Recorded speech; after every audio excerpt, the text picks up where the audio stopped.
Ayan. Ayan, yung aking mga gawa. Ayan. Video ko na lang. Ayan. Diba? Ayan yung aming gawa. Ayan. Babalik pa daw na siya na graduation. Oo. Buti maalala pa niya. So, ito yung aming mga pinagpaguran. Ayan yung aming mga activity. Ayan, o. Oh, ayan, yan.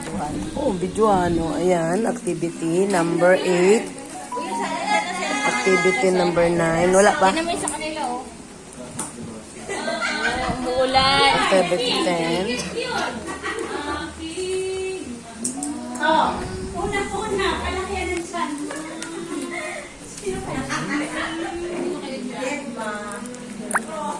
Doyo A, B, 5, manpower 16.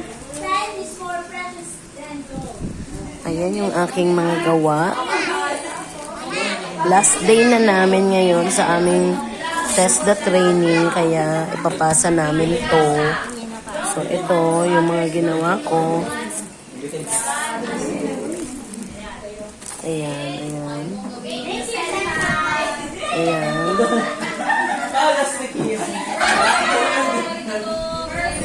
Ayan. At syempre, ang aming last activity namin.